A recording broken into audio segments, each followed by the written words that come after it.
Olá, alunos, alunas, pais, mães ou quem quer que esteja assistindo este vídeo, esta aula. Hoje nós vamos falar sobre violências. Nós vamos abordar a violência estatal, individual e aquela violência praticada pela sociedade, né? A violência da sociedade. Então, nosso tema geral é a violência. Vamos primeiramente tentar conceituar a violência e depois a gente vai mostrando a violência estatal, depois individual e depois a praticada pela sociedade, né? Pedimos que ao final da aula, se vocês gostarem da aula, vocês deem like para que a gente possa evoluir nesse canal, tá certo?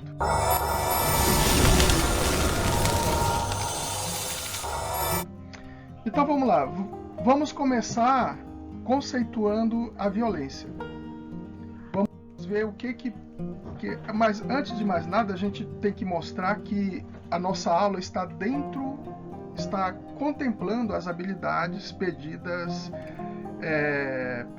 pelo Estado de São Paulo, né, pela SEDUC, né, é a habilidade Ensino Médio EM 13 CHS 503, né? E a habilidade EM de ensino médio 13 SHS 504. Essas são as duas habilidades que estão contempladas por esta aula. Depois nós temos as competências, né, que também são contempladas por essa aula. Aqui nós temos uma competência, que é identificar e combater as diversas formas de justiça, preconceito e violência, adotando princípios éticos, democráticos, inclusivos e solidários, e respeitando os direitos humanos. Então, essa competência esse é o tema da aula, né? Essa competência está dentro do currículo do Estado de São Paulo, certo? Então vamos conceituar a violência do ponto de vista filosófico. O primeiro filósofo que nós vamos trazer aqui é um filósofo alemão ainda vivo chamado Axel Honneth. O Axel Honneth ele tem uma teoria chamada teoria do reconhecimento. Então, o que é essa teoria? Por que Axel Honneth ele fez essa teoria? Porque ele percebeu que ao longo do tempo, ao longo da história humana, né, desde a Grécia até aqui, há um desrespeito muito forte, muito grande com as questões humanitárias, né? Então, aqui, ó, o que essa teoria do Axel Honneth ela leva a quê? O que ela diz? Ela diz que a questão do respeito, deixa eu pegar aqui um marca-texto, né? Vamos usar amarelo aqui. Não, amarelo não vai ficar legal.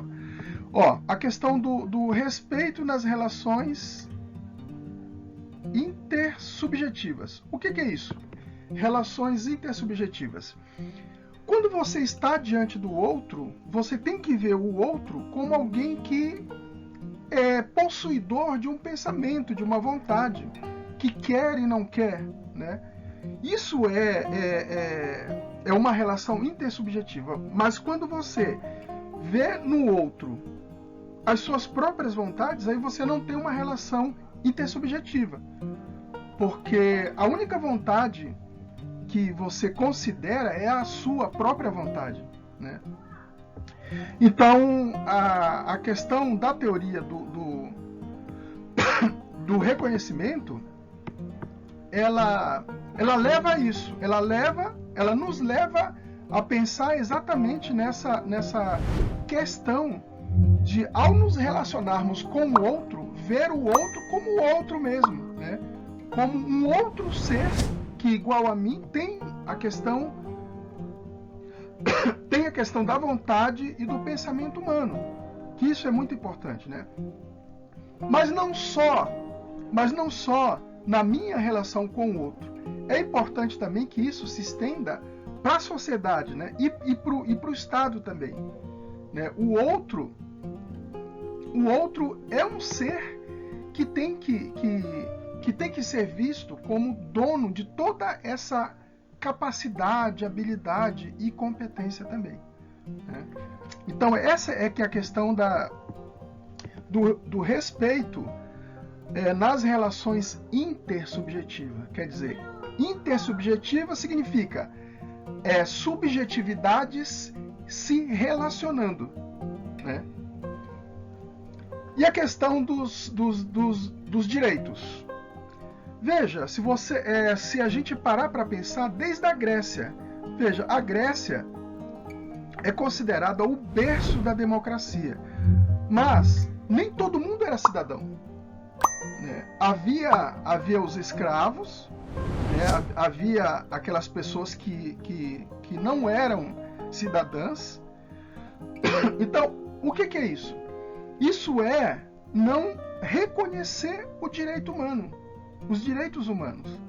Né? Então a Grécia, mesmo sendo o berço da democracia, já traz essa questão social, essa questão de direitos humanos muito forte. Né? Aqui no Brasil a gente teve por muito tempo a questão da escravidão. Isso é uma questão de direitos humanos, assim como na Grécia. Né?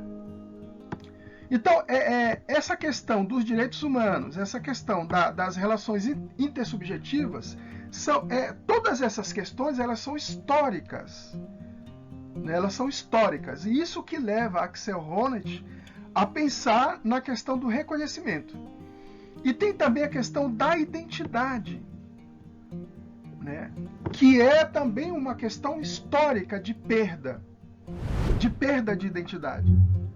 Né? Aí você tem muitas questões de perda de identidade. Tem a questão indígena, tem a questão LGBT, que é uma outra questão de você obter identidade. Né? Obter identidade, e essa identidade ela precisa ser reconhecida socialmente. E tem a questão das liberdades e autonomia. Né? Sem liberdade e sem autonomia, é muito difícil você ter respeito nas relações intersubjetivas, é muito difícil você ter direitos, né? E é muito difícil ter a questão também da identidade. Então veja, esse bloco de questões, né? Aqui, ó, não só esse bloco de questões, mas muito mais. Mas essas questões aqui levam Axel Honneth a pensar numa possibilidade, né? Numa possibilidade de reparação de tudo isso. E uma das possibilidades que ele viu, que ele percebeu, é exatamente a questão da busca do reconhecimento. Né? E o reconhecimento seria o quê? Seria reparar tudo isso. Reparar perdas, reparar respeitos e reparar a questão da liberdade e das identidades. Né? Então isso seria em linhas gerais e de maneira muito precária, muito simples, a questão da teoria do reconhecimento do Axel Honneth. Né? Que como a gente viu, é um filósofo alemão ainda vivo. Agora, cadê a violência? Né? Eu usei, inclusive, termos aqui para descontrair um pouco. Né? Cadê a violência nisso? Ora, uma vez que você percebe a necessidade de se ter reconhecimento onde não era para ter, né? Uma vez que você percebe essa necessidade, então é porque todas essas questões estão em faltas. Ora, se elas estão em faltas, é porque a humanidade está em estado de violência. Né? É porque a humanidade, o ser humano, tem aí uma perda de dignidade. Por quê? Porque todas essas questões que a gente viu aqui, ó, voltando, né? Cadê? Não quer voltar. Bom, enfim, a questão da identidade, a questão dos direitos, a questão da liberdade, enfim, tudo isso confere dignidade ao ser humano. Uma vez que isso está em falta, então aí o ser humano está em estado de violência, né? Ele está sendo usurpado da sua dignidade, e essa é que é a violência aqui do ponto de vista filosófico, né? Porque nós estamos tirando de um filósofo a percepção da violência.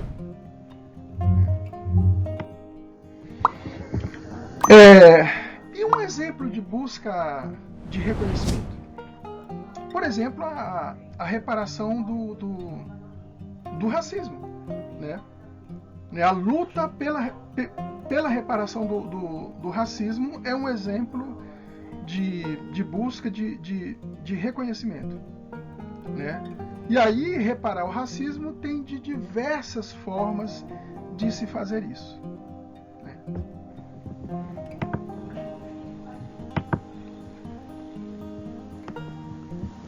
Então, além da reparação do racismo, tem também o respeito à comunidade LGBT e a dignidade para os pobres, né? Aí é uma questão mais geral, mas muito, muito marcante, né? Inclusive, segundo a ONU, de 2003 até 2016, talvez, até 2014, talvez, o Brasil havia saído do mapa da fome, mas agora ele retornou. A partir do governo Temer até hoje, agosto de 2021, o Brasil entra novamente no mapa da fome. Então, essas questões aqui, ó, dignidade para os pobres, isso aqui, atualmente, é muito marcante, né? Isso é um exemplo de reconhecimento, de luta, né? Pelo reconhecimento. Vamos continuar aqui. Agora vamos ver se a gente consegue enxergar a violência a partir do que Immanuel Kant nos diz. A gente separou aqui algumas coisas. Vamos perceber. Então, Immanuel Kant é um filósofo alemão do século XVIII. Então vamos lá, a questão da dignidade humana, que é um tema que Kant discute muito, né? Ele reflete muito sobre a questão da dignidade humana. Ele tem um texto chamado Os Castigos Indignos do Homem. Nesse texto, o Immanuel Kant, ele aborda a questão da violência, a questão da dignidade humana, a partir de questões muito práticas, né? Por exemplo, ele fala do criminoso.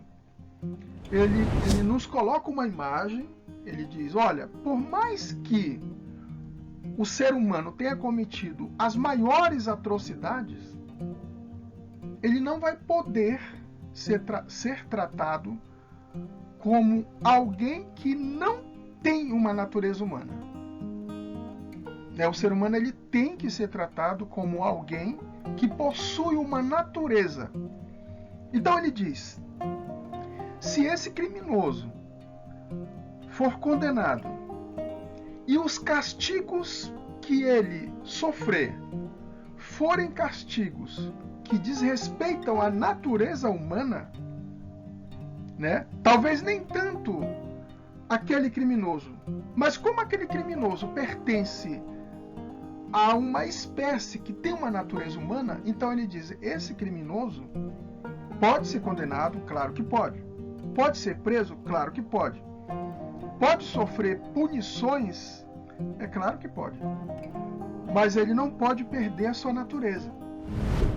Uma vez que esse ser humano, criminoso, né, perder a sua natureza, ele perdeu a dignidade humana. E isso não pode. Então, haverá castigos que não poderão ser aplicados, né? O Kant nos mostra isso. Então, por meio aqui dessa questão da dignidade humana, que não se pode ferir a dignidade humana, a violência está exatamente aí, né? Reside na dignidade humana, na natureza humana, né? Que da qual todos nós somos portadores, certo? Mas tem mais de Kant. O Kant tem uma outra questão, que é a questão do dever. Deixa eu sublinhar aqui, ó, circular, né? Então tem essa máxima aqui, ó, tem esse imperativo aqui, ó. Esse imperativo diz assim: age como se a... Opa, tem um erro aqui aqui é um X, ó. Aqui é um X. Age como se a máxima da tua ação devesse tornar-se, através da tua vontade, uma lei universal.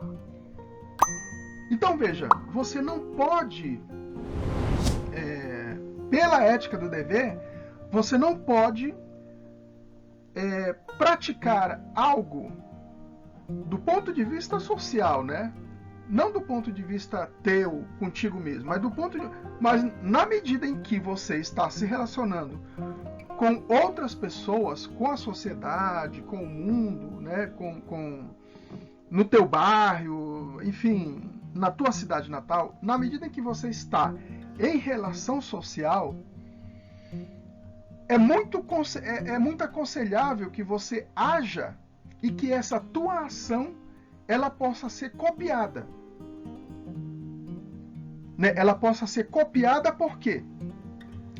Porque ela vai ser espelho na medida em que ela tem um dever de cumprir aquilo que a dignidade humana pede, que é o quê?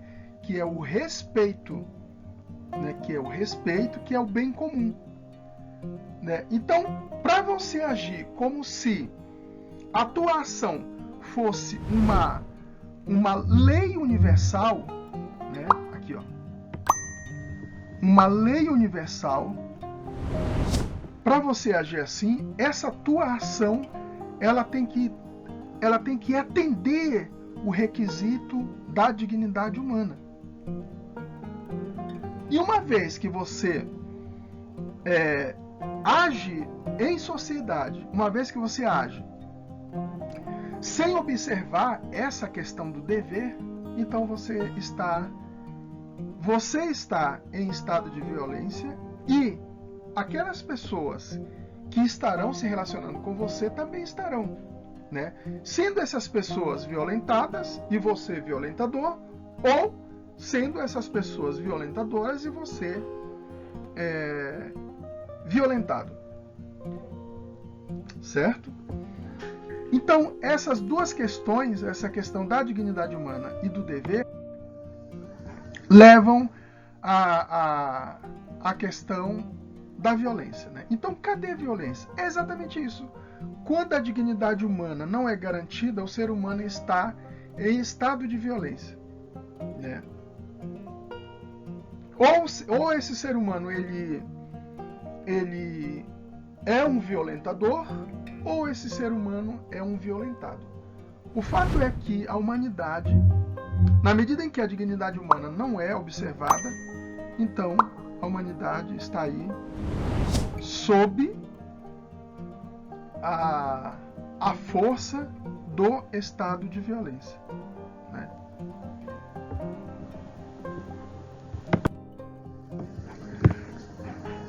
Então, por exemplo, se a gente quisesse dar um exemplo de como que uma ação pode ser uma lei universal, a gente pode dizer que a campanha do agasalho, por exemplo, nessa época de frio, é uma ação que deva ser copiada, né? Essa ação ela pode ser copiada porque ela pode se tornar uma lei universal, né? Ou então, por exemplo, eu não coloquei aqui um slide, mas a gente pode dizer também que como o Brasil voltou para o mapa da fome, então a gente poderia dizer que lutar para que o Brasil saia do mapa da fome também é uma ação que pode ser copiada e que, portanto, pode ser uma lei universal. Né?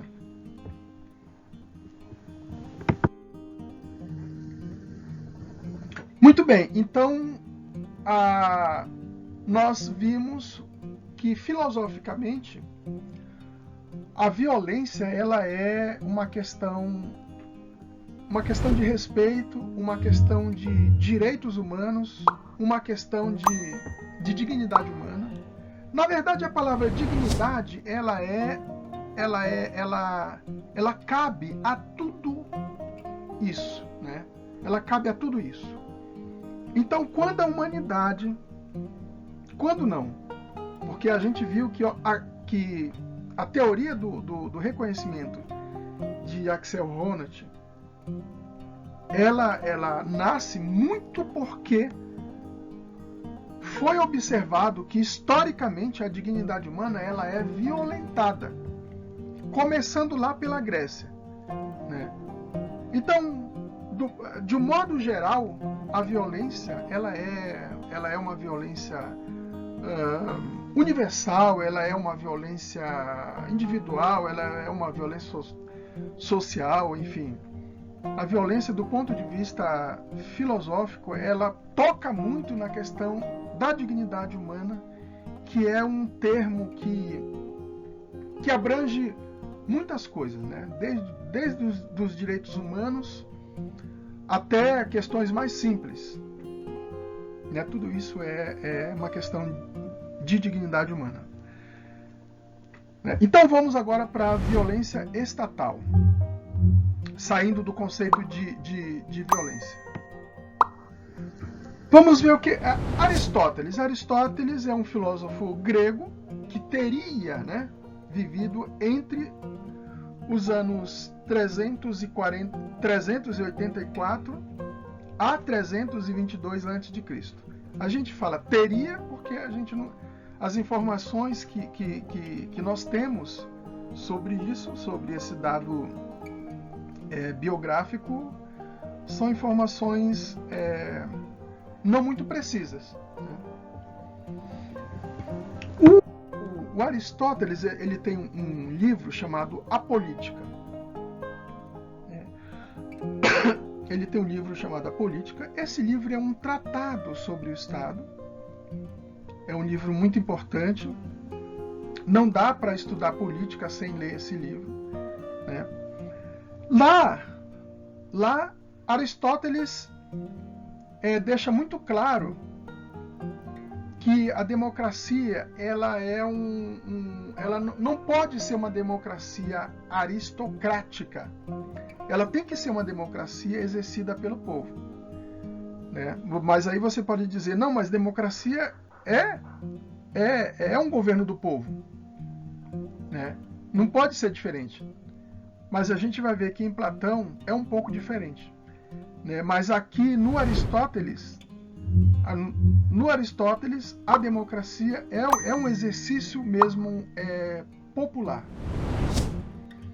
E a polis, a cidade, é o cenário ideal para exercer a democracia. Né? Uma outra questão também que a gente percebe é que política, democracia são meios, são instrumentos de promover o bem geral, o bem comum, né? O bem-estar social. Né? Assim, para usar um termo mais moderno, né?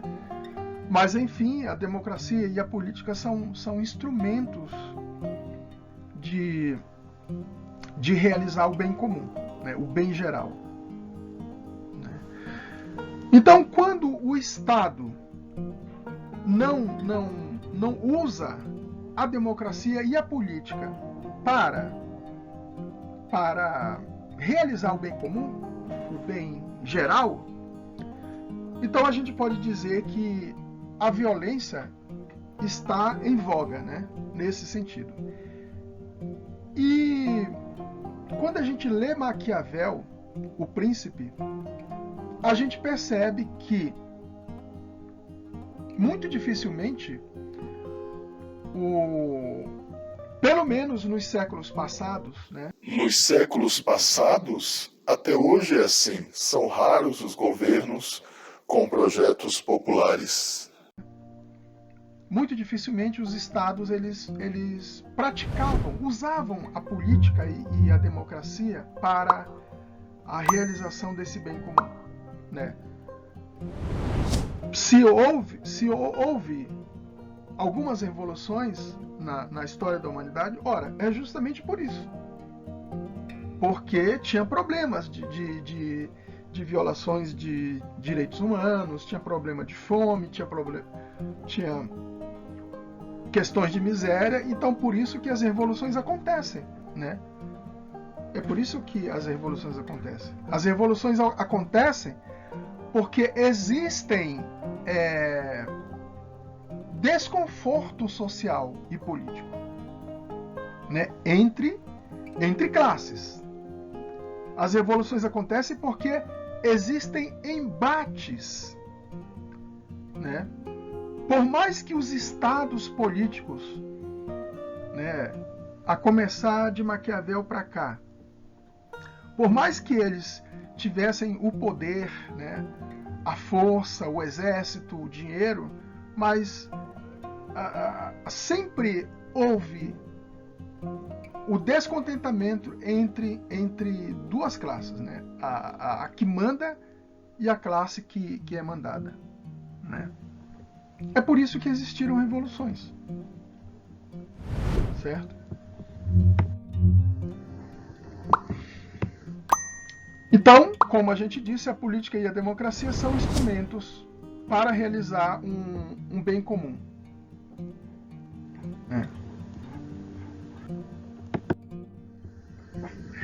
E Platão? Platão, como que a gente pode tirar de Platão, né, essa questão da violência estatal? É possível? Vamos ver. Então, Platão é um filósofo grego que teria vivido de 428 a 347 a.C., né? Novamente, dizendo que essas informações elas não são muito precisas.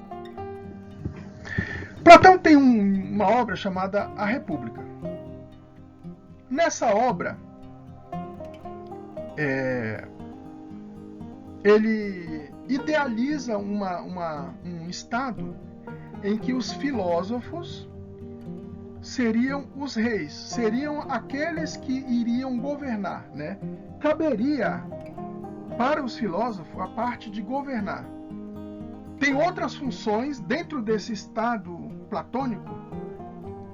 Existem outras funções, né, reservadas para os guerreiros, para os militares, enfim. Mas caberia aos filósofos governarem o Estado. Eles seriam filósofos reis, né?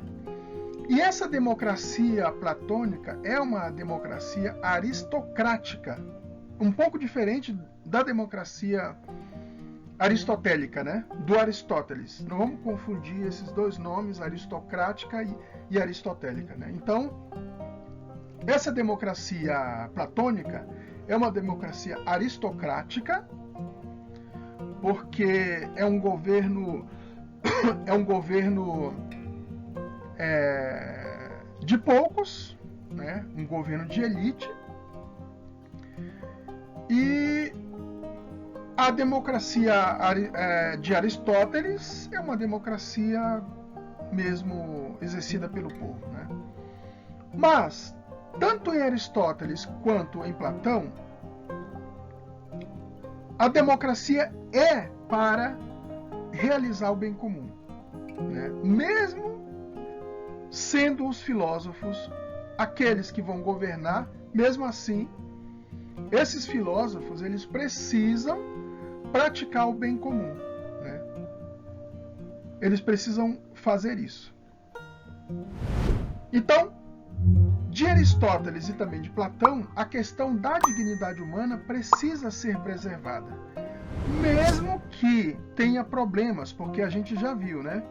Na Grécia existia a questão da escravidão, assim como existiu aqui no Brasil, e escravidão é uma perda de direitos humanos, né? É uma violação da dignidade humana e que, portanto, é uma violência, né? Mas aqui o que nós estamos preocupados aqui mostrando Aristóteles e Platão é para perceber a questão da violência estatal, uma vez que esses estados, né, os estados, eles têm a função, eles têm a obrigação de promover a dignidade humana, mas uma vez não promovendo, então esse estado está cometendo uma violência estatal porque não está promovendo a dignidade humana. E os exemplos de que os estados não praticam, não promovem a dignidade humana são vastos, né? São muito vastos e são históricos, né?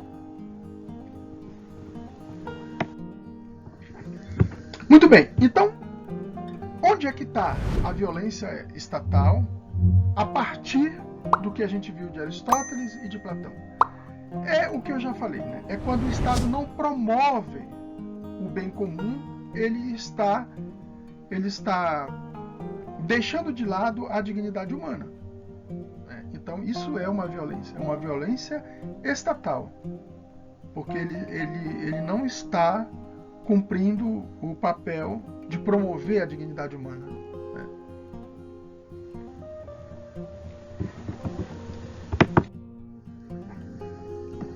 E como que é a violência individual? A violência individual, a gente vai abordar aqui de maneira muito simples, é quando o indivíduo não respeita a dignidade do outro,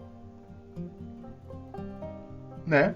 Então esse indivíduo, ele nesse momento em que ele não respeita a individualidade do outro, ele está reproduzindo aquilo que o Estado faz, né? Que é não respeitar a dignidade humana de um modo geral. E aí cada indivíduo, aqui e acolá, também reproduz isso. Na sua individualidade, na sua fraqueza, na sua fortaleza, os indivíduos também praticam as suas violências, né?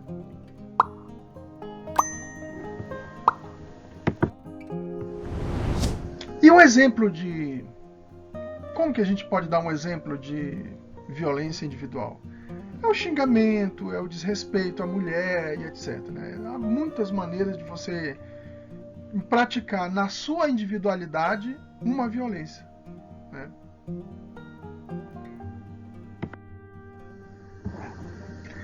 E a violência praticada pela sociedade é quando a sociedade não aceita a dignidade de alguém, né? Quando ela desrespeita a dignidade de alguém, né? Quando isso acontece, a gente pode falar que a sociedade aí ela é violenta. Então, por exemplo, um exemplo de violência da sociedade é o bullying, né? O bullying na escola é uma violência da sociedade, né? Porque na medida em que a criança pratica o bullying com outra criança, isso é uma questão da sociedade.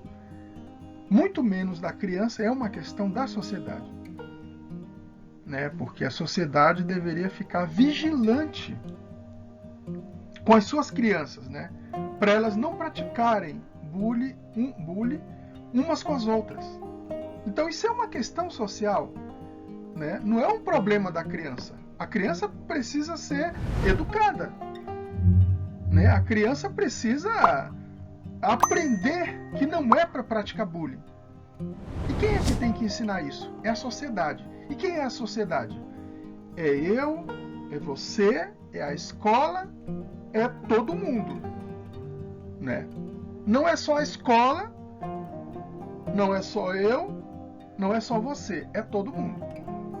A escola tem que cumprir seu papel, os pais têm que cumprir seu papel, os amigos têm que cumprir seu papel. Toda criança, ela precisa receber o amparo de todo mundo.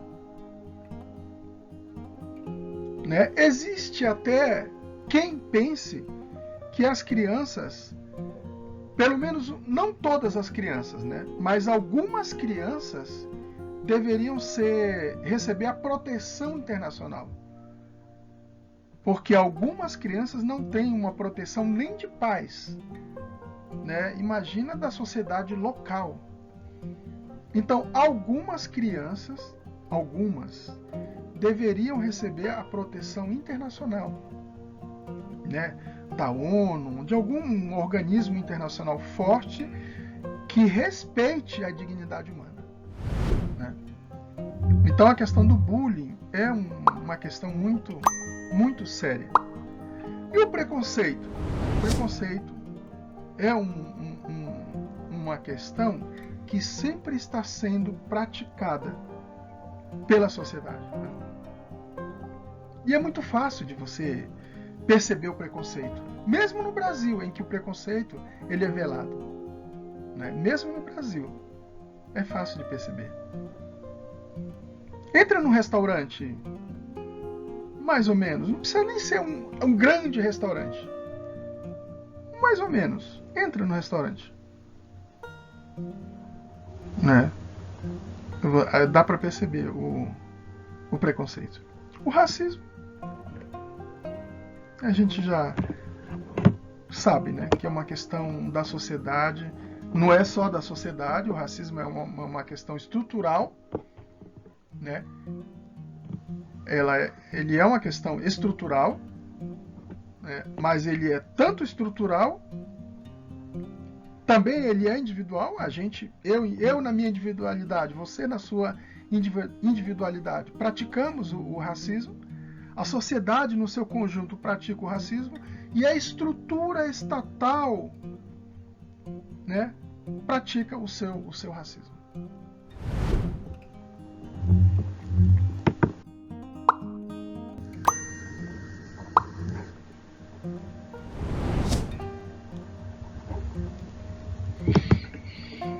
Então veja, como que a gente pode perceber para onde é que vai toda essa violência, né? O que acontece com toda essa violência? É a falta de educação, saúde, trabalho, bem-estar social, democracia e respeito a tudo. E a palavra geral que a gente encontra nessa aula para tudo isso é a dignidade humana. Para ser um pouco kantiano, né? Para a gente ficar assim dentro do universo kantiano, é a questão da dignidade humana. Então, para fechar, a gente pode dizer que quando um negro, ou então quando uma mulher, ou então quando um pobre, enfim, quando um ser humano, apenas um só, quando ele está perdendo a sua dignidade, a gente pode dizer que nesse momento a humanidade inteira está em estado de violência. É isso. Se você gostou, dê seu like, compartilhe e nos ajude a crescer. Obrigado.